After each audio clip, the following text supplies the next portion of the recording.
So ladies and gentleman, boys and girls, सगळ्यांचं खूप खूप स्वागत आहे पुढारी न्यूज आणि कलाकार या शोमध्ये. कलाकार या शोमध्ये आपण दरवेळी अनेक लोकांना भेटतो, पण आज this is a movement for me. आणि तो मुवमेंट यासाठी आहे, वर्षाची सुरुवात झाली आणि वर्षाच्या सुरुवातीला जी व्यक्ती खऱ्या अर्थानं आता प्रचंड बिझी आहे, ती व्यक्तीने मला थोडा वेळ दिला आहे. कारण त्यांना ट्रॅव्हलिंग प्रचंड आवडतं, त्यांना इन्फ्रास्ट्रक्चर प्रचंड आवडतं आणि ते मुंबईत त्यांचं प्रेम आहे.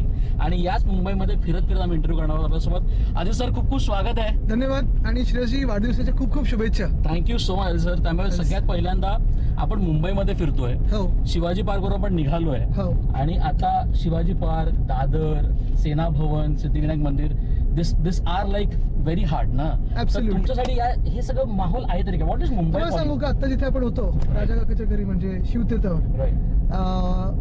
तिथे त्याच बाजूला जी बिल्डिंग आहे तिथे आम्ही 1-1.5 वर्ष राहिलो होतो जेव्हा मातोश्रीचं रेनोव्हेशन चालू होतं. बरोबर. आणि आठवणी खूप आहेत, कारण तिथेच आम्ही क्रॉस करून छत्रपती शिवाजी महाराज पार्कात जायचो खेळायला, राईट. लहान असताना ऑफकोर्स. नंतर शाळेत असताना साधारणपणे तिथे बेंगॉलला आम्ही सकाळी 5:30ला क्रिकेट खेळायला यायचो. अगदी बरोबर. तो परिसर अर्थात खूप वर्ष रोज ते येणं जाणं असतंच, काही ना काहीतरी कारण असतं. शिवसेना भवन असेल किंवा काय, मग तिथे वसईकरचं भजीपाव असेल, हे सगळं आवडत्या गोष्टी आहेत तिथे. बरं, दुसरी गोष्ट म्हणजे हा जो रस्ता आहे ना, आम्ही साधारणपणे रेक्लेमेशन ते सिद्धिविनायक, ह्याला आम्ही मुंबईचा कल्चरल कणा, स्पाईन म्हणून आम्ही त्याला जे फुटपाथ आहेत ते एका पद्धतीचे करत होतो. कारण तिथे तुम्ही पाहाल की रेक्लेमेशन पासून सुरू केलं तर आपलं सीलिंग नंतर सुरू होतं ते मोठं प्रॉमेनाड रेक्लेमेशन आहे, माहीमचं चर्च लागतं, मग आपलं दर्गा आहे, मग कापड बाजार लागतं, स्कॉटिश शाळा वगैरे, हिंदू हृदय सम्राट बाळासाहेब ठाकरेंचं स्मारक आहे, स्वातंत्र्यवीर सावरकरांचं स्मारक आहे, महामानव डॉक्टर बाबासाहेब आंबेडकरांचं स्मारक आहे, आणि इथपर्यंत पोहोचतो ते आपण सिद्धिविनायकापर्यंत पोहोचतो. म्हणजे ह्याच्यासारखं सगळे धर्म, सगळे पंथ आणि एवढं कल्चर एकत्र असणारं मला वाटतं दुसरा रस्ता मुंबईत नसेल. Very true. आणि वर्षानुवर्ष दशकं हे सगळे एकत्र राहत आले आणि पिढ्या पिढ्या फॉलो करतात ना हा रस्ता. सगळे एकमेकांचा आनंद साजरा करतात. क्रिसमस असेल तर चर्चला, उरूस असेल तर तिथे जातात. इथे आपलं गणपतीच्या वेळी इथे आपण पाहतो लाखो जे भक्त आहेत ते इथे चालत येतात. अगदी अगदी. पण ना मला खूप आवडतं आदित्यची ही गोष्ट की ना, कलाकारची सुरुवात आम्ही नेहमी गाडीपासून करतो. हो, सो पहिल्या गप्पा या गाडीच्या असतील. हो. मग आपण सिद्धिविनायकडे आलो, आपण नमस्कार करूया आणि खऱ्या अर्थानं गणपती बाप्पा मोरया बोलायला सुरुवात करूया. तर गाडीचं ड्रायव्हिंग कधी हाती आलं? कोणी गाडी शिकवली आदित्यची? कधी शिकलात गाडी? विच वॉज द कार ज्याच्यात तुमच्या असंख्य आठवणी आहेत? नाही, मला वाटतं की आत्ताच मी तेच बघत होतो की यांचं पण प्रत्येक लहान मूल हे एक फॅसिनेशन गाडीचं असतंच. आणि लहानपणी तर अर्थात असं नेहमी वाटायचं की अरे गाडीचं स्टेअरिंग व्हील हातात आलं पाहिजे, मग खोटं स्टेअरिंग व्हील दुसऱ्या बाजूला लावून चालवायचं. जसं आत्ता ह्या सरकारमध्ये कसं 2 उपमुख्यमंत्र्यांना खोटं स्टेअरिंग व्हील दिलं तसं. पण स्टेअरिंग व्हील किंवा मग गाडीचं फॅसिनेशन असतंच. आणि नंतर तुम्हाला जेव्हा गाडी शिकायला मिळते तेव्हा एक वेगळं एक्साइटमेंट असतं. पहिलं ते ड्रायव्हर्स काय आपलं लायसन्स जेव्हा मिळतं आपल्याला, लर्निंग लायसन्स, त्याच्यानंतर खरं लायसन्स, हे एक नेहमी फॅसिनेशन असतं. आणि मग तासन तास तुम्ही गाडी चालवू शकता. खूप वेळा मला तर नेहमी म्हणजे माझ्यासाठी गाडी हे मेडिटेशन सारखंच आहे. म्हणजे खूप काही लोक असे पण असतात, अरे गाडी चालवून मला त्रास होतो, मी टेन्शन असताना गाडी चालवत नाही. माझं बरोबर उलट आहे. ओके. जेव्हा तुम्हाला वाटतं की थोडं मन मोकळं करायला पाहिजे किंवा काय, तेव्हा हळू गाडी चालवत कुठेतरी फिरायचं मुंबईमध्ये. अर्थात आता या ट्रॅफिकमुळे हळूच चालवायला लागतं तरी पण. कुठला असा प्रवास होता तुम्ही लॉंग केलाय, म्हणजे तुमच्या मित्रांसोबत, फॅमिली सोबत केला असेल असा कोणता? प्रवास असे खूप केलेत अर्थात. म्हणजे कधी कधी दौऱ्यात पण आम्ही गाडी मी स्वतःचीच नेतो जास्ती करून. तर प्रयत्न करतो की कधीतरी एखादा टप्पा मला चालवता येईल का. पण हे होत असताना मित्रांसोबत असेल किंवा फॅमिलीसोबत मुंबई पुणा, मुंबई आधी अलिबाग, आता रोज झालंय, पण मुंबई महाबळेश्वर, हे सगळे प्रवास केलेले आहेत. आणि मला तेव्हाही गाडी चालवणं आवडलेलं, कारण माझ्या वडिलांना गाडी चालवायला आवडतं. ते पाहून मला वाटतं तोच एक नाद लागला की गाडी चालवायला. आणि मी नेहमी सगळ्या मित्रांना सांगतो, मित्रमैत्रिणी सगळ्यांना, की गाडी चालवणं हे प्रत्येकाला आलं पाहिजे. तुम्ही काय म्हणजे महिला पुरुष दोन्ही, पण इट इज इसेन्शियल. पण ना मला खूप असं वाटतं, म्हणजे मी राजसरांनी बघितलंय, त्याला पण आवडतं गाडी चालवणं, तुम्हाला आवडतं. हे गाडीचं फॅसिनेशन काय आहे का ठाकरेंमध्ये? मला ते सांगा. आणि कधीपासून आहे? मला वाटतं स्टेअरिंग व्हील हातात असायला पाहिजे, हे एक फॅसिनेशन नेहमी आहे. पण आहे, म्हणजे मग पाळीपाळीने आम्ही गाड्या चालवतो जर सोबत असलो तर, पण आवडतं. तर आता आपण हळूहळू सेंचुरी बाजार करून पास करून आपण तुमच्या मतदारसंघात येतोय. हा सर, वरळीमध्ये आता आपण चाललोच आहात आणि वरळीचा हो. खरं तर Vikas that's your prime thing right Yes. आपण म्हणू. आणि त्याच्या अवतीभोवती चालणारा कोस्टल रोड. तुम्ही आजच एक इंस्टाग्रामवर स्टोरी शेअर केली की हो आम्ही केलं असं तुम्ही म्हणताय. What is that plan all together? हा शब्द, हा टर्म तुम्ही वापरलाय, नाही बघा, या टर्म बद्दल मला प्लीज सांगा. गोष्ट अशी आहे की मुंबईत अनेक गोष्टी अशा आहेत ज्या आम्ही 25 वर्षाच्या काळात महानगरपालिकेच्या माध्यमातून आम्ही करून दाखवू. आपल्याला 2012चं कॅम्पेन आठवत असेल, तेव्हा पण आम्ही ते होर्डिंग्सवर लावलेलं की होय आम्ही करून दाखवलं. मग 2017ला मी DDUNOचं कॅम्पेन चालू केलं होतं. आणि मग आता आम्ही हेच केलं की होय आम्ही करून दाखवलं. कारण काय झालंय, वोट चोर आणि नोट चोर हे सगळे सरकारमध्ये बसलेत आणि क्रेडिट चोर पण झालेत.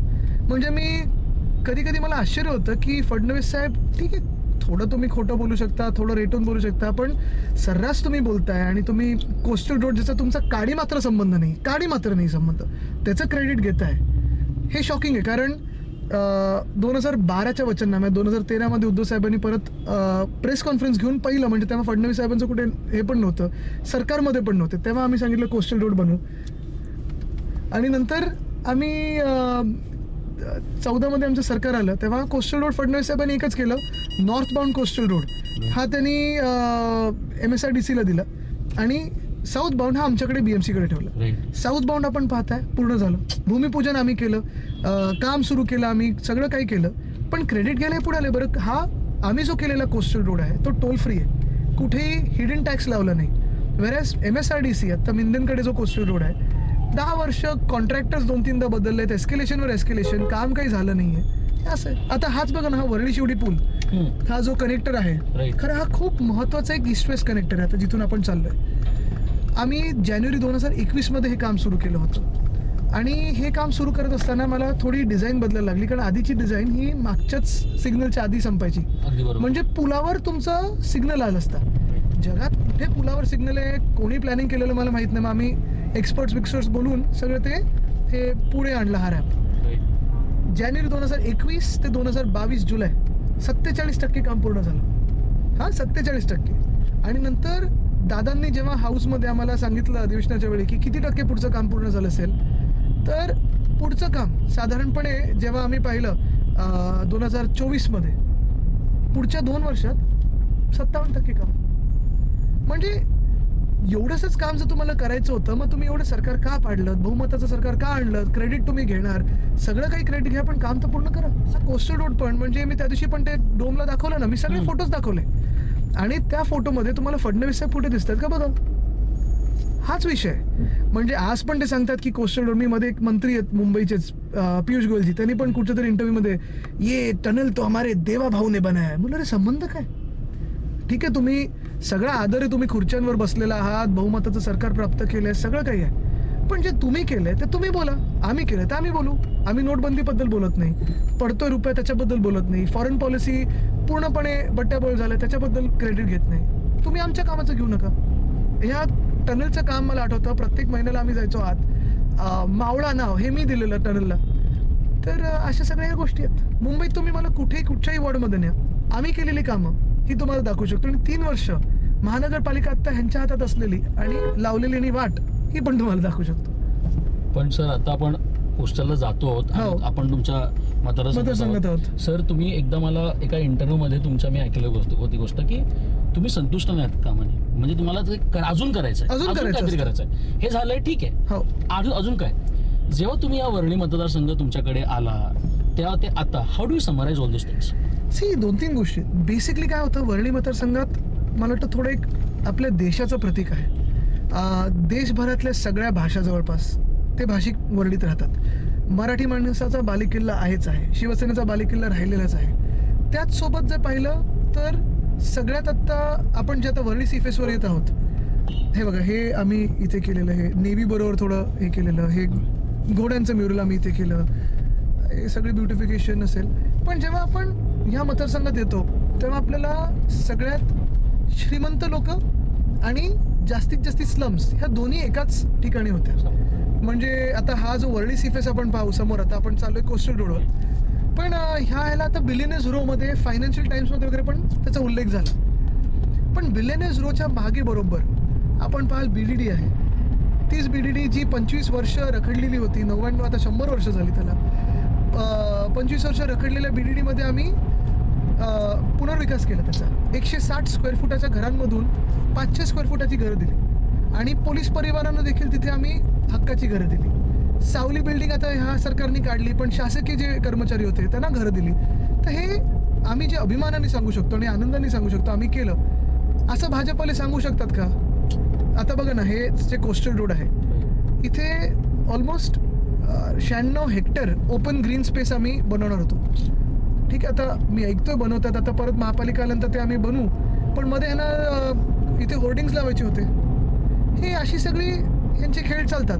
बरं, ह्याच वरळी मतदारसंघामध्ये जेव्हा मी आमदार झालो, थँक्स टू आधीचे जे माझे आमदार होते, मग सुनील शिंदेजी असतील, त्याच्या आधी सचिन भाऊजी असतील, ह्यांनी पाठपुरावा करत करत जे आमच्या सगळ्या स्लम सोसायटीज होत्या, नशिबाने मग योगायोगाने आमचं सरकार आलं. माझ्या काळात देखील जवळपास आता पुढच्या 2-2.5 वर्षामध्ये आम्ही स्लम फ्री होऊ. सगळ्यांना त्यांच्या हक्काची घरं मिळतील, चांगलं एक जगण्याचं एक माध्यम मिळेल, क्वालिटी ऑफ लाईफ त्यांची वाढेल.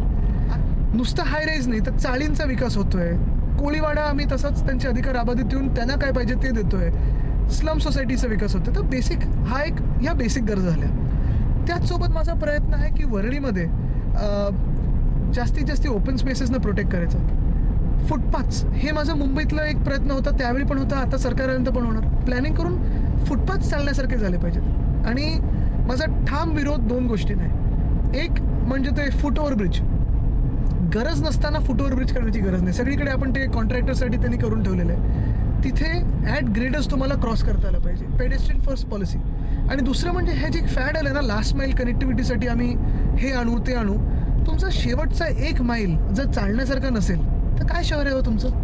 जेव्हा जेव्हा या कोस्टल रोडवरनं जातो तेव्हा मी जात असाल. हो, कारण विधान भवनात जाताना पण हल्ली आता 20 मिनिटात पोहोचतो मी, जे आधी 1 तास लागायचा. पण उद्धव साहेबांना मी नेहमी थँक्यू म्हणून मेसेज करतो, कारण अर्थात त्यांनी पाहिलेलं स्वप्न आहे. त्यांच्या आधी माझे आजोबा वंदनीय हिंदू सम्राट बाळासाहेब ठाकरे, त्यांनी देखील ते सिलिंगचं जे स्वप्न होतं ते ओरिजिनली त्यांचं होतं. ते वरळीपर्यंतच होऊ शकलं. मग आम्ही पुढचा टप्पा पूर्ण करण्याचं हे केलं. मग ह्याच्यात मला आठवतं प्रत्येक आता इथे हे जे हाजी अली इंटरसेक्शन आहे, 8 इंटरसेक्शन्स आहेत तिथे. ह्या सगळ्या गोष्टी आम्ही प्रत्येक आठवड्यात प्लॅनिंग करायचो. प्रत्येक महिन्याला साईट व्हिजिट केलेली आहे. भूमिपूजनापासून जवळपास 82% काम पूर्ण होईपर्यंत आम्ही इथे येत होतो. दुर्दैव एकच आहे आमचं की हे जे वरचं रोड सरफेसिंगचं जेव्हा काम आलं तेव्हा नेमकं भाजपचं सरकार आलं आणि तुम्ही बघा आता त्याच्यावर पॅचवर्क सुरू झालं, सेम अटल सेतूचं. तर मी एवढंच सांगतोय त्यांना की अरे बाबा, तुम्ही कामं करत असाल, तुमच्या कॉन्ट्रॅक्टरच्या घशात घालत असाल, कामं तरी नीट करून द्या. पॅचवर्क लगेच तुम्हाला 6-6 महिन्यात करायला लागतात, एवढं तरी करू नका. की पर्यावरण, ब्युटिफिकेशन, गड किल्ले, जेव्हा केव्हा हे सरकार दरबारी गोष्ट असते तेव्हा लोक ह्याला सिरियसली घेत नाही का? नाही, सिरियसली घेतात. आणि तुम्हाला सांगू कशामुळे सिरियसली घेतात? कितीचं टेंडर निघतंय एवढंच त्यांचा सिरियसनेस असतो. कारण सहसा आपण पाहतो ब्युटिफिकेशनमध्ये जे आता मिंदेंनी केलं ब्युटिफिकेशन, काय डान्स बारसारखं सगळीकडे ते डिस्को लाईट्स लावून ठेवलेले. ओ, स्ट्रोब लाईट्स हे पुलाखालती कोण लावतं? ते चक्करायला लागते त्याला बघून. मुंबई पण त्याचं राखणं गरजेचं आहे. मला वाटतं मुंबई खूप सुंदर आहे, पण एक घाणेरडे ते लाईट्स काय लावलेले सगळीकडे, स्ट्रोब लाईट्स, रंगरंगोटी, त्याच्यात 750 कोटीचा घोटाळा कशासाठी करताय तुम्ही? आणि प्रॉब्लेम हा झाला ना की आत्ता जे सरकारमध्ये बसलेत तिघही जे वरती आहेत, मग त्यांच्या मंत्रिमंडळातला एक सुद्धा व्यक्ती अशी नाही आहे जी अस्सल मुंबईकर असेल किंवा मुंबईवर ज्यांचं प्रेम आहे. आणि हे मी सतत सांगत आलेलो आहे की मला भाजपनी एक शहर दाखवा जे भाजपनी 5, 10, 15 वर्ष चालवलेलं आहे आणि ते सुंदर आहे. आता इंदोरच बघा ना, इंदोरमध्ये ते काय कंटॅमिनेशन झालं पाण्याचं. हा, पाण्याच्या लाईनवर बाथरूम बनवलं, ते लाईन मर्ज केली त्यांनी आणि 18 लोक गेले त्याच्यात. हे अशी जर शहरं चालणार असेल. बरं, दुसरं मिथ कुठचं आहे की वरपासून खालपर्यंत एकच पक्ष पाहिजे. आता वरपासून खालपर्यंत जर एकच पक्ष लागेल वरपासून, दिल्लीचे काय हाल झाले तो. आता हे टनल आपल्याला आठवत असेल, मी अनेकदा इथे आपल्याला पण घेऊन आलो, प्रेसला घेऊन आलेलो आहे की हे जेव्हा काम सुरू झालं तेव्हा आम्ही आतपर्यंत जायचो ते टनल बोरिंग करत वगैरे. आणि TBMचं नाव हे मावळा ठेवलेलं मी, कारण मला वाटलं की जसं त्यावेळी आपल्या मर्द मावळ्यांनी जसं महाराजांसाठी सह्याद्रीत गनिमी गावा केला, पोखरून युद्ध केलं आणि जे समोरून सैन्य येत होतं स्वराज्यावर चालून ते नेस्तनाबूत केलं. तसंच हे काम पण तेवढंच कठीण होतं. अर्थात टेक्नॉलॉजी खूप पुढे गेली पण हे काम खूप कठीण होतं. पण आता टेक्नॉलॉजीची तुम्ही गोष्ट वापरली आणि मी खऱ्या अर्थानं मला टेक्नॉलॉजीपासून एक गोष्ट आठवते. तुम्ही जेव्हा आमदार झालात तेव्हा सगळ्यात पहिल्यांदा तुम्ही महानगरपालिकेच्या एका मराठी शाळेत गेलात आणि तुम्ही त्यांना मुलांना टॅब्स दिलेले हो. नाही. म्हणजे कुठे ना कुठे तुम्ही तेव्हापासूनच एक आधुनिकतेचा विचार त्या महापालिकेत शाळेत दिला. 100%. आज त्याच दिवशी दीपक पवार जे आहेत हो. त्यांनी एक आंदोलन केलं. मराठी मुंबईमधल्या महानगरपालिकेतल्या मराठी शाळा हे आता कुठे ना कुठे जातील की काय असा प्रश्न आदित्यजी निर्माण झाला आहे. आज तुम्ही तुमच्या दोघांच्या मी प्रेझेंटेशनमध्ये पण हे बघितलं. आजपर्यंत वचननामा जाहीरनामामध्ये मराठी शाळेचा उल्लेख देखील झाला नाही. तुम्हाला सांगतो का, कारण ह्या आपल्या शाळा ज्या आहेत ह्या 1232 की 1234 शाळा झाल्या. आता सगळ्या बोलीभाषा आपल्या पाहतो आपण मुंबईमध्ये जवळपास ह्या सगळ्या शाळांची जी माध्यमं आहेत 8 की 9 माध्यमं आहेत. ह्याच्यात मराठी शिकवलं जातं, इंग्लिश आहे, सेमी इंग्लिश आहे, हिंदी आहे, गुजराती आहे, उर्दू आहे, तमिळ आहे, तेलुगू आणि कन्नड आहे. ह्या वेगळ्या वेगळ्या भाषिक ही जी सगळी मुलं मुली आहेत 3.25 लाख विद्यार्थी आपल्या शाळेमध्ये शिकतात. आता पहिल्यापासून आम्ही काय केलं की 2011मध्ये उद्धव साहेबांनी टॅब्सचं पहिलं आणलं, शैक्षणिक टॅब्स आणले. तर 2015मध्ये सगळ्या शाळेमध्ये आपण द्यायला सुरू केले 5 भाषांमध्ये. दुसरी गोष्ट त्यावेळेस मी मोदी साहेबांना ॲक्च्युली जाऊन ते टॅब्स दाखवले होते. पुढे मला वाटत नाही काही त्या सरकारला आवडलं की नाही आवडलं, पण ते काही देशभरात चालले नाहीत, BMCत चालत राहिले. नंतर आपण व्हर्च्युअल क्लासरूम आणले, कारण आपल्या देशामध्ये राईट टू एज्युकेशन आहे पण राईट टू क्वालिटी एज्युकेशन देखील असणं गरजेचं आहे. की आपण काय शिकतोय ते योग्य शिकतोय का ते पण आहे. आता त्याच्यातूनच एक शिक्षिका 600 वर्गांना एकत्र शिकवू शकते असं आपण ते सुरू केलं. तिसरी गोष्ट काय केली तर मी त्या सगळ्या लोकांबरोबर बोलून आपलं SSC बोर्ड आहेच त्याचसोबत IB आणला, IGCSE आणला. जगात कुठेही नसेल असं महानगरपालिकेत मोफत हे इंटरनॅशनल बोर्ड्स आणले, ICSE आणलं आणि CBSE आणलं. 5 बोर्ड्स आता आपल्या शाळांमध्ये झाले. बरं इथेही थांबलो नाही तर सगळ्या शाळांमध्ये मराठी अनिवार्य आहेच. स्थगिती ह्या सरकारने दिली, आपल्या सरकारनेही मराठी अनिवार्य केली होती. आणि ते आत्ता मी परत बोललो ना की बोलतो मराठी हा कार्यक्रम परत सुरू केला पाहिजे. परत दुसरी गोष्ट काय आहे की जगाची भाषा ही इंग्लिश आहे.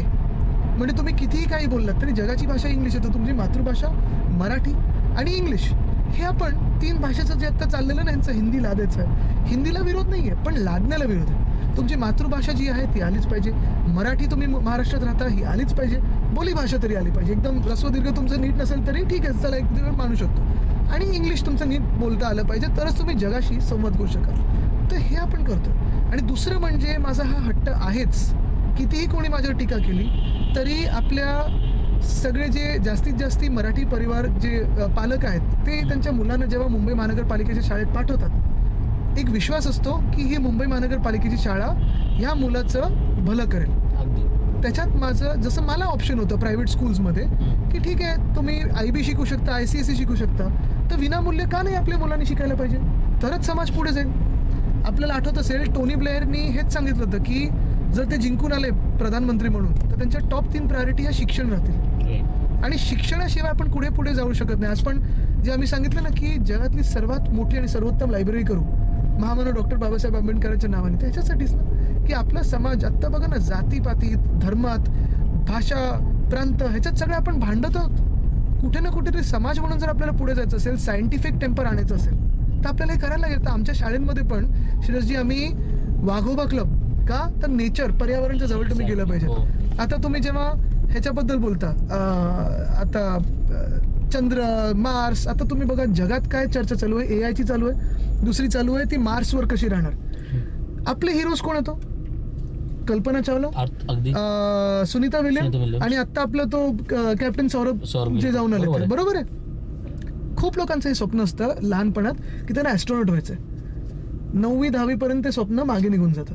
का तर आम्ही ॲस्ट्रॉनॉमी क्लब्स करत होतो, आपण ॲस्ट्रॉलॉजीवर भर देतो, ॲस्ट्रॉनॉमी पण आलं पाहिजे, दोन्ही असायला पाहिजे. आणि तुम्ही पहिला बदल जर पाहिला असाल तर स्वाभिमान आपल्या महानगरपालिकेच्या शाळेंमध्ये आम्ही काय आणलं असेल तर मुंबई पब्लिक स्कूल म्हणून आम्ही ब्रँडिंग केलं. एक रंग सगळीकडे आला, एक ब्रँडिंग आलं. आणि शाळा कशी असायला पाहिजे त्याच्यात आपल्या सरकारी शाळेंमध्ये आणि महानगरपालिकेच्या शाळेंमध्ये कॅन्टीनच नसतं. मग ती मुलं बिचारी जमिनीवर बसतात आणि मिड डे मील खातात. तर का असायला पाहिजे कॅन्टीन. तर ह्या सगळ्या गोष्टी आम्ही पाहत होतो. बाथरूम कसे असायला पाहिजेत, वर्ग कसे असायला पाहिजेत. सी कारण तुम्ही एखादं जेव्हा प्रशासन चालवता ना तेव्हा हे भाजपसारखं नुसतं हिंदू मुस्लिम बांगलादेशी घुसलेत रोहिंग्या घुसलेत, अहो तुमच्या हातात 12 वर्ष सरकार आहे, का तुम्ही नाही केलं. पण जेव्हा तुम्ही एखादं शहर चालवता ना तेव्हा ह्या गोष्टींवर तुमचं लक्ष असायला पाहिजे, तरच हे शहर पुढे जाऊ शकतं. आणि मुंबई फार वेगळं शहर आहे. पहिल्यापासून पब्लिक प्रायव्हेट पार्टनरशिपवर शहर हे चालत आलेलं आहे, बनत आलेलं आहे, घडत आलेलं आहे. राईट. आणि खऱ्या अर्थानं सर हा घ्या ना कॉफी घ्या, तुमचा वाढदिवस आहे, हॅपी बर्थडे म्हणून थोडी घेतो. घ्या सर या कॉफीचं you love this coffee always. नाही आय जस्ट लाईक कॉफी. म्हणजे थोडं चहा किंवा कॉफी, ते खूप वेळा बोलतात IoT पर्सन कॉफी पर्सन, मला चहा किंवा कॉफी हे लागतं थोडंसं. पण always Wien your driving Wien your outside असं जरा कधी असतं हातात कप असतो कॉफी प्या.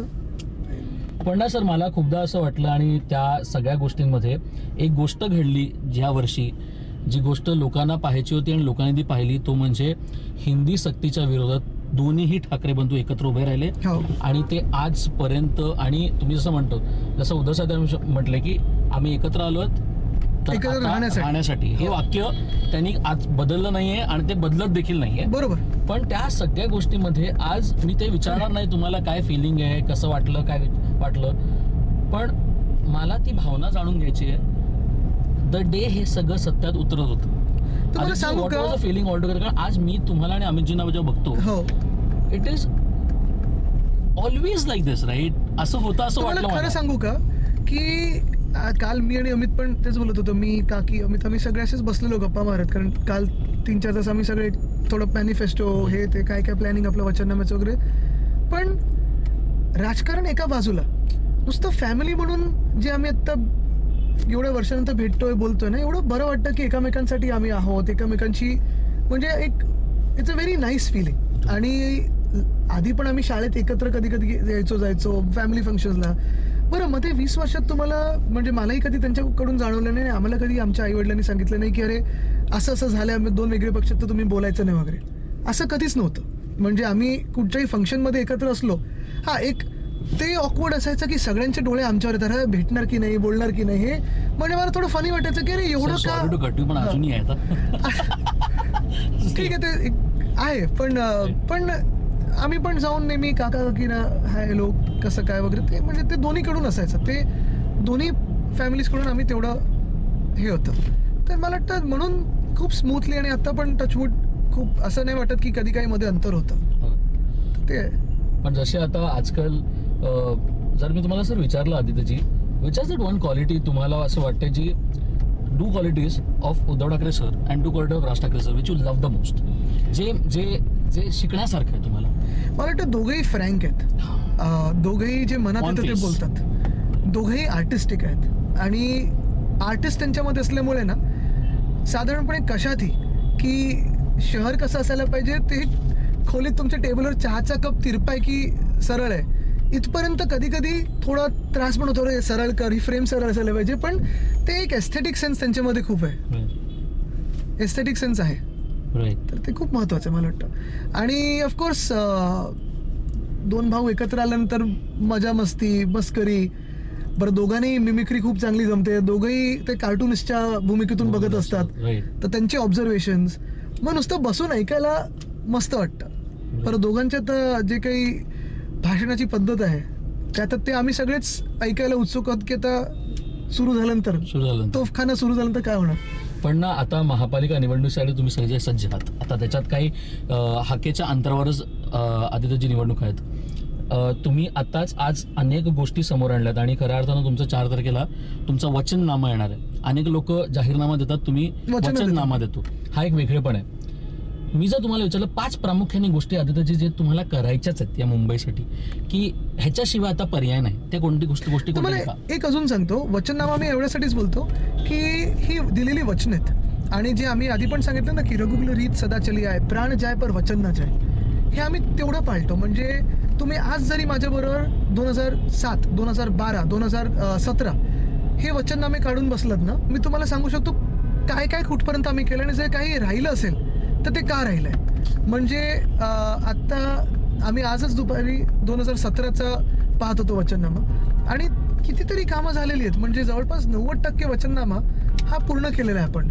ही जी मजा आहे की होय आम्ही ही कामं केली, ही मुंबईकरांसाठी केली, आता पुढचा टप्पा मला वाटतं हे फार महत्वाचे. आणि आत्ता पण जे मी तुम्हाला सांगतो ना, आता मी हे नाही बघत आहे, कारण आता काय होणार की तू मध्ये भाजपकडून हे सुरू होणार की आम्ही काय केलं, तुम्ही काय केलं. मी एवढंच सांगतोय, मुद्द्याचं बोला.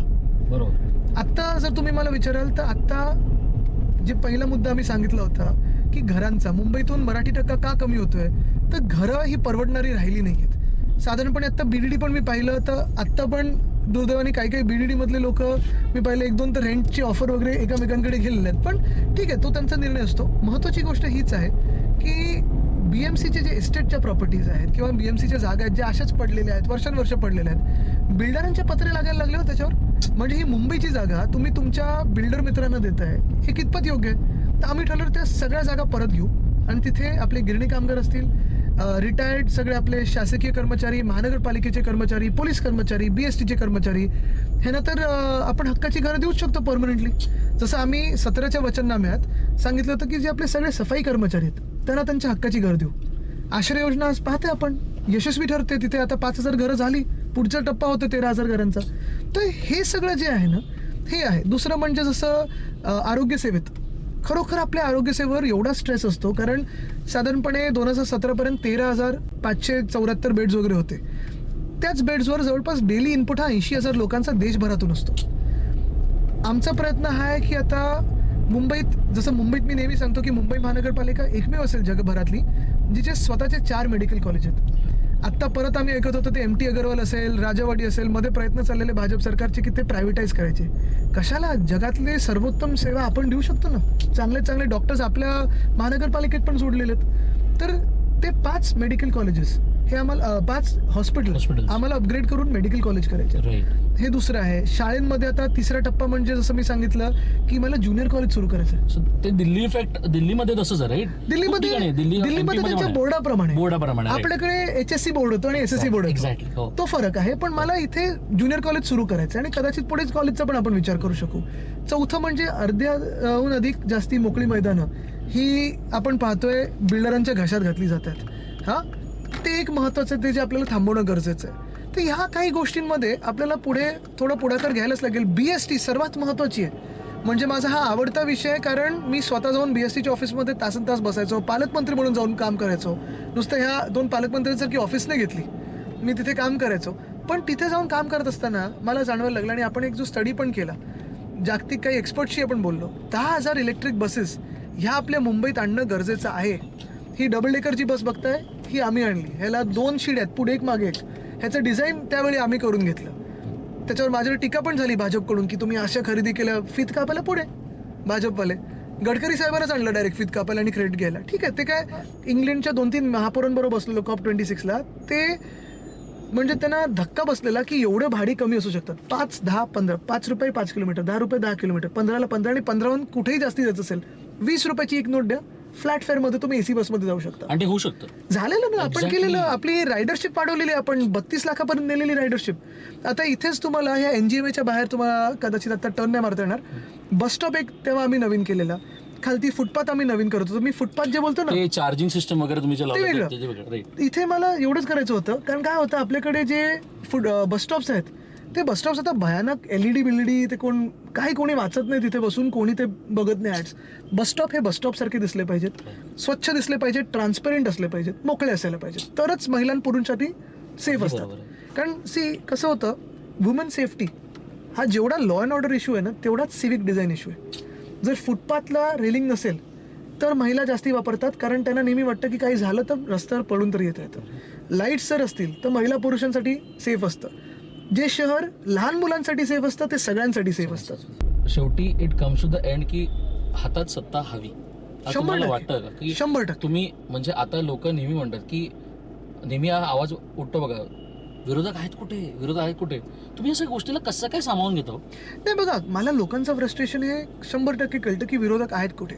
पण काय होतं की विरोधकांना पूर्ण दाबण्याचा जो प्रयत्न होतो, आणि तरी आम्ही आंदोलनं करतो. आता मध्ये ते आम्ही साताऱ्याचं ते ड्रग्सचं प्रकरण काढलं, मग काही जमिनीचे घोटाळे आले, काही मंत्र्यांचे तर व्हिडिओ हे बॅगांसोबत पैशाची बॅग दिसते, आणि सर्रास सरकार निर्लज्जपणे काही बोलत नाही आणि त्यांचं जे कामकाज आहे ते रेटून देतं.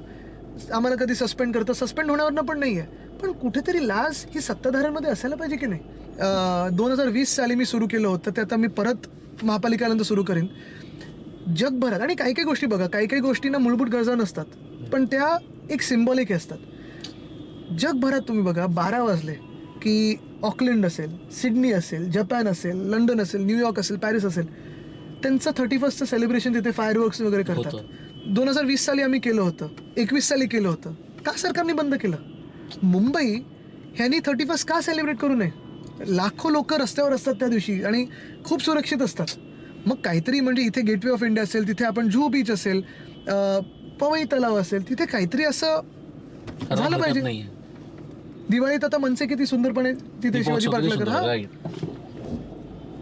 पण हे सुंदर गोष्टी करायला हव्यात आणि खऱ्या अर्थानं आता तुम्ही बाळासाहेब ठाकरेंच्या आठवणीत तुम्ही आता आम्हाला घेऊन गेला, त्यामुळे तुम्हाला ते एक प्रश्न विचारतो.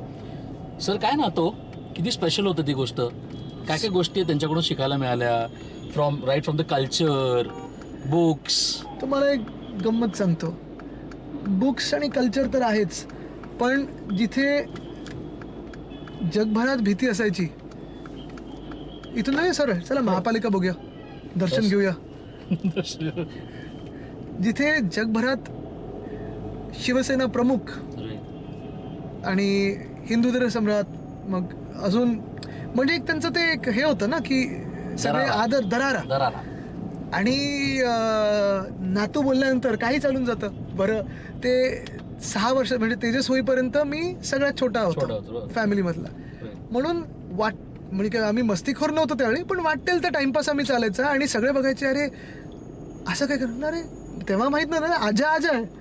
पण नंतर पण प्रेम तेवढंच राहिलं माझ्यावर आणि अगदी शेवटपर्यंत म्हणजे आम्ही ऑफकोर्स सोबतच राहायचो, प्रत्येक दिवशी येता जाता आजालाच भेटून जायचो. तर असं सगळं ते एक नातं होतं. बरं, त्यांच्या अवतीभोवती बसून, असं ट्युशन म्हणून नाही, पण अवतीभोवती बसून तुम्हाला खूप गोष्टी कानावर येतात, संस्कार होतात, शिकायला मिळतं. तर ते होतं. आणि त्यांचं एक काय वैशिष्ट्य होतं, मी नेहमी सगळ्यांना आवर्जून सांगतो की ही ऑलवेज मूव्ड विथ टाईम. म्हणजे 60चं दशक असेल, 70लं असेल, 80चं असेल, 90लं असेल, 2000चं असेल आणि नंतर पण ते कधी एका विषयाला किंवा एका वेळेत असे अडकून नाही राहिले. ते स्वतःला अपडेट करत राहिले, मॉडर्नाइज करत राहिले, त्या वेळेचे विषय घेत राहिले. म्हणजे अगदी मला आठवतं 2011ला त्यांनी मी युवासेना स्थापन केली आणि आमचा पहिला वर्धापन दिन होता. त्यांच्याकडून मी बोला, आजा मला तुझ्याकडून एक व्हिडिओ पाहिजे रेकॉर्ड करून, आणि 2 मिनिटाच्या शुभेच्छा असतील तरी चालेल. आम्ही रेकॉर्ड सुरू केलं आणि आजा 21-22 वर्षाच्या मुलांची काय बोलणार हे म्हणजे कुठेही मला सांगितलं नव्हतं, पण स्वतःहून की तुम्ही सोशल मीडियाचा वापर कसा केला पाहिजे, झकरबर्ग काय करतोय वगैरे, हे सगळं आजाला माहिती असणं हे मला पण खूप सरप्रायझिंग होतं. पण प्रत्येक दिवशी बातम्या वाचणार, बातम्यांमध्ये आलेली ते न्यूजपेपरमध्ये आलेले पत्र वाचणार एडिटर्सला आणि अपडेट होणार. मला आमच्या नावाची फाईल्स असायची, जसं माझ्याबद्दल काय असेल तर आठवड्याच्या शेवटाला मला फाईल येणार. महापौरांना काही काम असेल महापौरांचं तर महापौरांना ती फाईल जाणार की तुमच्याकडून हे राहिलेलं आहे, तुम्ही हे वचन इथे दिलेलं, हे करा ते करा, ते सगळं असं ते होतं. पण खूप आणि नीटनेटकेपणा त्यांच्यात, म्हणजे तो एक टाइम टू टाइम, जे अजून मला टायमिंगचं कधीच जमलं नाहीये, पण नीटनेटकेपणा खूप. पण या सगळ्यानंतर सर आता आपण महापालिकेला चाललोय आणि महापालिकेच्या निवडणुकीला सगळे सज्ज होणार आहेत आणि एक मुद्दा खूप गाजतोय, त्याबद्दल मला तुम्हाला विचारायचं आहे. तो मुद्दा म्हणजेच मराठी महापौरच होणार. म्हणजे मराठी महापौर होणार हा आश्चर्य लोकांना का वाटलं पाहिजे हेच मला कळत नाही. पण भाजपकडून स्पष्ट हे का नाही येत आहे, हे धक्कादायक आहे. बघा, आश्चर्य का वाटलं पाहिजे, का नाही वाटलं पाहिजे हा वेगळाच आहे, ह्याच्यावर दुमत नसायलाच पाहिजे. खरं ही चर्चा पण नाही झाली पाहिजे. म्हणजे मुंबई महाराष्ट्राची राजधानी, त्याच्यात मराठी महापौर व्हावा की नाही ह्याच्यावर चर्चाच नाही होऊ शकत. आणि ते होत असताना भाजप बोलूच नाही शकत आहे की मराठी महापौर होणार. हे दुर्दैव आहे, याच्यापेक्षा मला वाटतं आपलं नाही आहे जास्ती कुठचं. आणि आता आपण गाडी काढतो आणि आपण आता या फोर्ट एरियात आहोत. हो सर, जर आता मी तुम्हाला टॉप 3 पटावर रॅपिड फायर प्रश्न विचारतो. सर, तुमचा आवडता पदार्थ, लव्ह द मोस्ट, एकच सांगायचा तुम्हाला. म्हणजे जर ती ताटात असेल तर मग भ्रांत नाही, काहीतरी गोड आवडतं. गोड आवडतं, कुठचंही गोड, राईट, कुठचंही. ती मला लहानपणीपासून थोडी सवय आहे. कधी कधी चपाती बरोबर खातो, कधी गुलटूप पोळी असते, कधी चपाती आणि अजून काहीतरी, पण गोड लागतं. राईट. आणि मी थोडा आता प्रयत्न करतो ते कट डाऊन करायचं, पण ते मध्ये मध्ये होतं 60 दिवस नो शुगर वगैरे मी करतो, पण नंतर वाटतं अरे ठीक आहे आपण जिम पण करतोय, आपण एक्सरसाइज चांगलं करतोय, मग आता थोडं खा ना. काय कशासाठी करताय तुम्ही? त्याच्यानंतर सर तुम्ही आता म्हटलात, पण the favourite street food Mumbai? Of course Vasaikar यांचा भजीपाव. हा हा हा. आणि तो पण असं आहे ना की त्या दिवशी एक तिथेच खायचं. नाही गाडीत आम्ही आता जसं आपली दहीहंडीला वगैरे आम्ही फिरतो ना, तेव्हा अर्धे आम्ही त्या पावसात भिजलो असतो, मग तेव्हा गरम गरम भजीपाव आणि कॉफी, त्याच्यापेक्षा दुसरं काही नाही. दुसरं मला अर्थात बॅचलर्सचं मिल्कशेक आता खूप दिवस आलो नाहीये. आयुबचा रोल छान असतो इथे रात्री, तर ह्या काही गोष्टी आवडतात. Your best passing time, is it playing football और is it playing cricket? See मी फुटबॉल बघतो आणि ऍडमिनिस्ट्रेशन मध्ये मी अध्यक्ष, पण खेळतो क्रिकेट. माझा भाऊ फुटबॉल खेळतो, बरोबर. तर पण क्रिकेट ऑफकोर्स. आणि ऑफकोर्स आता थोडं थोडं पिकल बॉल पण पिक करतोय, चालू केलंय. सर तुम्ही पाहिलेला शेवटचा सिनेमा कोणता होता? हे म्हणजे इट वॉज युअर्स का? नाही आता आठवत नाहीये, पण आवडता सिनेमा सांगू शकतो मी. स्वदेश खूपच सुंदर, ऑल टाइम. म्हणजे त्याच्यातली गाणी ऑफकोर्स, पण आता मला वाटतं 21 की 22 वर्ष होतील स्वदेशला, आणि मी अनेकदा तो पाहतो आणि अनेकदा मला वाटतं की त्यावेळीचा समाज, त्यावेळी त्यांनी घेतलेले विषय ते अजून प्रखर होत चाललेले आहेत. म्हणजे आपले ज्या तेढ आहेत जातीपातीतल्या किंवा समाजातल्या, मग ते इनइक्वालिटी प्रत्येक प्रकारची, ती अजून होत चालली. शेतकऱ्यांची परिस्थिती असेल वगैरे, भयानक होत चाललंय. वा. तुमचे आवडते 3 नेते जे तुम्हाला प्रचंड आवडतात, म्हणजे you look up to them, you know त्यांच्याच कामानुसार तुमचं काम खऱ्या अर्थानं तुम्ही करता वगैरे? अर्थात घरातले सांगूच नाही शकत, 3 आहेतच. तर ते एक घरातले सांगा आणि बाहेरचं 3 सांगा. नाही घरातलं म्हणायचं जरा ठाकरेच सगळे. एक म्हणजे जे मी जवळून काम, मी म्हणजे ह्याच्यातलं नाही घेत, घरातलं ऑफकोर्स सांगणं. म्हणजे आता राजसाहेब उद्धवसाहेब आहेतच, आहेच, पण मी उद्धवसाहेबांचं कौतुक ह्यासाठी करेन की जी परिस्थिती आत्ता, आपलेच लोक आपल्यावर फिरतायत, ज्यानं सगळं काही दिलं तेच तुमच्यावर वळून घाणेरडे आरोप करतायत, घाणेरड्या पातळीचं राजकारण करतायत, प्रदूषित करतायत, आणि तरी टिकूनच नाही तर लढत राहायचं जोशनी प्रत्येक दिवशी. म्हणजे तुम्ही बघताय की अरे आज ह्या गेला तिथे, ह्याला काय कमी दिलं, तो गेला तिथे काय कमी दिलं, बरं कशासाठी गेलेत? तर स्वतःच्या स्वार्थासाठी गेलेत, स्वतःवर केसेस आहेत म्हणून आम्हाला शिवाय देऊन जातात, आणि तरी जिद्दीने लढायचं. मला वाटतं ते खूप कठीण काम आहे. तर ते एक आहे. परत त्यांचं कोविडच्या वेळी मी पाहत होतो किती प्रेशर कुठून होतं, हे उघडा ते उघडा, असं करा तसं करा, भाजपने घातलेलं धिंगाणा असेल, सगळं काही करून लोकांच्या आयुष्यासाठी, लोकांचे जीव वाचवण्यासाठी स्वतःच्या अंगावर ह्या सगळ्या शिव्याशाप घ्यायच्या भाजपच्या, ते मला वाटतं खूप महत्त्वाचं आहे. आणि तसं पाहायला गेलं मग अनेक नेते आहेत, हिस्टॉरिकली खूप नेते झालेले आहेत, पण मला वाटतं एक आवडता नेता जो अजूनही मी पाहतो ते म्हणजे टोनी ब्लेअर. त्यांचं शिक्षणाच्या बद्दल जी पॉलिसीज होती, किंवा त्यांनी ब्रिटनला कुठच्या काळातून कुठे आणलं, ह्या सगळ्या गोष्टी पाहता एक त्यांच्या अवतीभोवती एक वेगळं वलय आहे, आणि त्यांनी जे काम केलं ते पण अप्रतिम आहे. हां, त्यांचे बाकीचे कॉन्ट्रोवर्शियल पार्ट्स पण आहेत, ते अफगाणिस्तान, इराक वगैरे, त्याच्याबद्दल नाही, पण बेसिक ॲडमिनिस्ट्रेशन म्हणून डिलिव्हरी युनिट वगैरे ह्याचे त्यांनी केलं, त्या काही गोष्टी खरोखर चांगल्याच होत्या, आणि ते त्याच्याबद्दल बोलण्यासारखं आहे. आवडता स्पोर्ट्समॅन? ह्या देशात राहून जर तुम्हाला सचिन तेंडुलकर आवडले नाही तर तुम्हाला प्रॉब्लेम आहे तुमचा. नाही, नागरिक तुम्ही नाहीच आहेत या देशाचे. त्यांचे जे स्ट्रेट ड्राईव्ह वगैरे, पण ऑफकोर्स अपार्ट फ्रॉम हिम तसं पाहायला गेलं तर लहानपणीपासून जॉन्टी रोड्स नेहमीच एक favourite. Dhoni. Jonty Rhodes such a different name. Jonty has always a man of the match with the fielding ना. क्या जॉन्टी रोड्स, आणि बॅटिंग फील्डिंग सगळंच बरोबर आहे. Ricky Ponting is another big name. Amazing player. Of course त्यांची पूर्ण team जर तुम्ही पाहिली, म्हणजे जॉन्टीची पण टीम त्यावेळची, right from Klusener, Cullinan, Jonty, right to Pat Symcox, तो पॉल ॲडम्स, अफलातून टीम असायची ती. मग क्रिकेटमध्ये जर तुम्ही पाहिलं, स्टीव्हा पासून आत्तापर्यंत जर तुम्ही पाहिलं क्रिकेटमध्ये, तर मग्राथ, ब्रेटली, गिलेस्पी, हे सगळेच, म्हणजे ऑल ऑफ देम. पण हां, पण त्यातल्या त्यात of course Ricky Ponting as a leader use to stand out. आवडत्या नेत्यांमध्ये मला अजून एक, आणि मला आत्ता मी जाऊन आल्यानंतर पाहिलं, नेल्सन मंडेला. म्हणजे माझी एक खंत, मी ऑफकोर्स टोनी ब्लेअरना भेटलो 1-2 वेळा, आणि परत इच्छा भेटायची. आपलं जर सरकार असतं तर त्यांच्यासोबत काम पण केलं असतं त्यांच्या फाउंडेशनसोबत.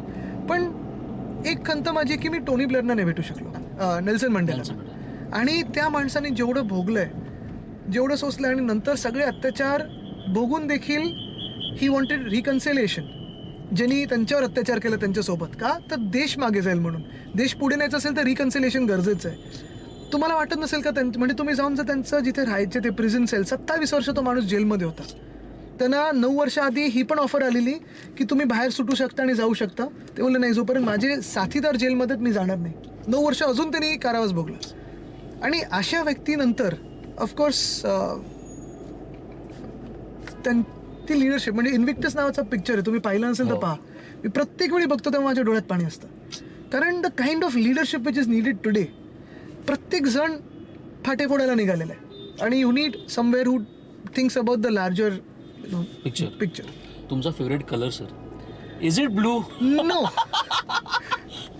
फेवरेट कलर ब्लूचं सगळे लोक तुम्हाला ब्लू बद्दल का विचारतात एवढं? अहो, कारण ब्लू कसं सुरू झालं, मी एकतर मला वाटतं आत्ता मला आठवतं युवा सेना जेव्हा स्थापन करत होतो दसऱ्याच्या दिवशी, तेव्हा पण योगायोगाने माझा कुर्ता हा ब्लूच होता. एक्झॅक्टली. पण ब्लू एवढ्यासाठीच कारण मी जेव्हा मंत्री होतो तेव्हा मला जाणवलं की पालकमंत्री असताना तुम्हाला वेगळ्या वेगळ्या ठिकाणी जायला लागतं. आणि मग कोणाचा वाढदिवस, कोणाचं लग्न, ऑफिशियल मीटिंगपासून कुठे काही झालं असतं, त्याच्यात सगळ्यात सोपं हा ब्लू कलर असतो, सोबर कलर. आणि पॉलिटिकली सोबर पण कलर ब्लू आहे. आता ही जी गॅलरी व्ह्यूइंग डेक हे आपण केलं, आता किती हजारो टुरिस्ट रोज येतात आणि इथे फोटो काढतात. बघा, फिरोजशाह मेहतांचा पुतळा आहे, छान दिसतोय. तर इथे आज डिझास्टर कंट्रोल रूम बनवली आहे, ती देशभरातून लोक येऊन बघतात, म्हणजे त्यांच्या वेगळ्या वेगळ्या सरकाराची लोक. तर blue is sober to wear, it's a formal colour. आणि you don't have to think. कारण काय होतं खूप वेळा कधी कधी हे तुम्हाला कॉम्बिनेशन लगेच जमतं, पण कधी कधी blue and black, blue and khaki हे तुम्हाला विचार नाही करायला लागत. आणि blue jeans, blue shirt, white shirt, ते न विचार करता तुम्हाला डोक्याला त्रास न देता तुम्ही सभ्य दिसा आणि चालून जातं कार्यक्रमामध्ये. एक्झॅक्टली. आणि सर हा ना टिपिकल कलाकारचा प्रश्न आहे जो मी सगळ्यांना विचारतो, आणि मला तुम्हाला पण विचारायचं आहे की कलाकार म्हटलं तर आपण कोणाला तरी इन्स्पायर करत असतो आणि आपण इन्स्पायर होत असतो. इफ गिव्हन अ चान्स आता सर तुम्हाला या सीटवर कोणाला तरी बसवायचं आहे आणि निखळ गप्पा मारत तुम्हाला ड्रायव्हर द्यायचा आहे. तुम्ही त्यांना भेटला असाल नसाल मला माहिती नाही, तुम्हाला त्यांना एकदा भेटायची इच्छा असेल, तुमच्या आयुष्यातली ती व्यक्ती असेल, मला तेही माहिती नाही, ती व्यक्ती कोण असेल आणि का?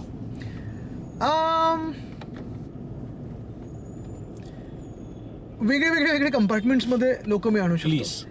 एकतर आई किंवा बाबा. ऑफकोर्स बाबाची लढाई मी पाहत असतो आणि प्रत्येक दिवशी हे असतं त्याच्यात केलेलं काम, कोविडमधलं केलेलं काम. बरं, कौतुक होताना पण शांत राहायचं आणि समोरून टीका होताना पण शांत राहायचं, कसं अजून आम्ही शिकत असतो, कधी कधी रिॲक्ट पण होतो. दुसरं म्हणजे आई, कारण आई आमच्या दोघांचं राजकारण पाहते, दोघांवर होणारे म्हणजे जे घाणेरडे राजकारणातून जे टीका आहेत ते पाहते, ऑफकोर्स कौतुक पण पाहते. तर हां, घरातल्या घरात आम्ही चर्चा वगैरे करतो, पण एक शांत राहणं किंवा कुठे इंटरव्ह्यू न देता व्यक्त न होणं हे एक आहे. आणि तेजसचं पण तसंच आहे, म्हणतो पण त्याच्या जंगलाच्या ह्याच्यात वगैरे बिझी असतो. पण ऑफकोर्स असं मी सांगितलं ना की ज्या वेगळ्या वेगळ्या नेत्यांनी त्यांच्या काळात जी कामं केलीत किंवा देशाला पुढे नेलं आहे, तुम्ही वेगळे आयडिओलॉजीज बघा. तर त्याच्यात एक ठळकपणे जे मुंबईसाठी जसं आयडिओलॉजी येते आणि मध्ये जो आता इंडिकोचा वगैरे सगळं घोळ चालला होता, त्याच्यानंतर जे व्हिडिओज पॉप्युलर झाले ते म्हणजे ली कुआन यूचे. ते एक नेतृत्व आहे जे मी माझ्या आजोबांबरोबर खूप वेळा कम्पेअर करतो. कारण तसंच एक ठाम नेतृत्व, एक बिनधास्त नेतृत्व, काही नसताना शून्यातून सगळं घडवणं, शहरावर एवढा इम्पॅक्ट टाकणं. आणि त्यांचंच पुस्तक आहे म्हणतं, from third world to first world, काय होतं आणि कुठपर्यंत नेलं त्यांनी. ते त्यांच्यावर एक गप्पा मारायला खूप आवडले असतं, किंवा नुसतं गप्पा मारण्याच्या पण त्या लायकीचे पण नव्हते. म्हणजे नेल्सन मंडेला किंवा ली कुआन यू वगैरे जे मी नेते बोलतोय, मग ऑफकोर्स हे चार्ल्स द गॉल. कारण ह्या लोकांनी World War II नंतर सगळं उद्ध्वस्त झाल्यानंतर पुनर्बांधणी कशी केली, मला वाटतं हे खूप काही त्यांच्याकडे शिकण्यासारखं आणि नुसतं अवतीभवती बसून शिकण्यासारखं. आता त्याच्यात तुम्ही बघाल तर अजून 2 ज्या नेत्या होत्या आत्ता त्यांच्या देशाच्या प्रधानमंत्री पण होऊन गेल्या. एक म्हणजे जसिंडा आर्डन आणि दुसऱ्या सॅना मॅरिन. ह्या अवघ्या 32 की 34 वर्षाच्या असताना PM झाल्या. आणि PM झाल्यानंतर त्यांनी त्यांच्या देशाला पुढे नेलं. कोविडचा काळ त्याच्यात आला आणि परत त्यांना जे प्रश्न यायचे ते सातत्याने तुम्ही महिला म्हणून असं तुम्ही, आणि ते बोलले आम्ही महिला म्हणून नाही, आम्ही प्रधानमंत्री आहोत, आम्हाला महिला म्हणून फक्त बघू नका, आमची पण तेवढीच ताकद आहे. तसंच आता जेवढी टीका नेहरूंवर होते ना तेवढं थोडं मी त्यांच्याबद्दल वाचायला लागले. आणि ऑफकोर्स परत त्यांना स्वातंत्र्य मिळाल्यानंतर ज्या परिस्थितीत आपला देश होता, पार्टिशन नंतर जे जखमा होत्या, त्या जखमा तशा असताना सायंटिफिक टेम्परनी काम करणं, त्या जखमा खोल न करता, कारण आत्ताचे लोक काय करतात, त्या जखमा पुन्हा खोदून काढतात, खोल करतात, ते त्याच्यावर मिरची चोळतायत, लिंबू चोळतायत, ते न करता इस्रो, DRDO, धरणं, कॉलेजेस, हे सगळे इन्स्टिट्यूट्सबद्दल विचार करणं हे खूप म्हणजे खूप पुढचा विचार आहे. खूप खूप धन्यवाद. Thank you so much. धन्यवाद. थँक्यू. All the best. कारण आता निवडणुका अगदीच हाकेच्या अंतरावर आहेत आणि पुढचे किती दिवस उरलेत सर? अगदी 13 दिवस आहे. So it's all round clock आता त्याच्यानंतर होपफुली. पण मजा येते. तुम्हाला सांगू का, हीच वेळ असते, एवढी धमाल चालू असते, सगळे म्हणजे एक दिवस कठीण असतो त्याच्यातला, तो म्हणजे सगळ्या इच्छुकांचं म्हणजे त्याच्यातून एक निवडायचं असतो, सगळ्यात कठीण काळ असतो. आणि त्या दिवसानंतर तुम्हाला ना 2 तास स्वतःमध्येच बसायला लागतं, कारण तुम्ही अनेक लोकांना नाराज केलं असतं नाही असं, कारण त्यांची पण इच्छा असते. चांगले कार्यकर्ते तुम्ही कधी कधी ते गमवून बसता वगैरे. प्रचार जेव्हा सुरू होतो तेव्हा धमाल असते. आणि आता तर प्रचार सुरू होणार आहे आणि यावेळी ठाकरे बंधूंच्या संयुक्तित सभा होणार आहे. त्यामुळे तर सर मग मला खऱ्या अर्थाने 13 दिवसात तुम्हाला चौघांनाही वेगवेगळा एकदम जावं लागेल का? फिरायला लागणार. कारण तुम्ही एकत्र राहून it is not possible right. आणि आम्ही तरी संयुक्त सभा ऐकू नाही शकणार, कारण आम्हाला प्रचारात इकडे तिकडे आज तेच आम्ही अमित आणि मी दोघं बसलेलो की आपण कसं काय प्लॅनिंग करायचं, कुठे प्रचार कसा. प्रत्येक शहर महत्वाचं आहे, प्रत्येक शहरात जाणं गरजेचं आहे. एक चांगलं असं आहे की कार्यकर्त्यांचं मनोमिलन झालेलं आहे, ते एकमेकांना दिलोजानी मेहनत करून जिंकवतील ही खात्री आहे. Thank you so much. Thank you. It was a wonderful time talking to you, sir. Thank you. Thank you so much, sir. Thank you.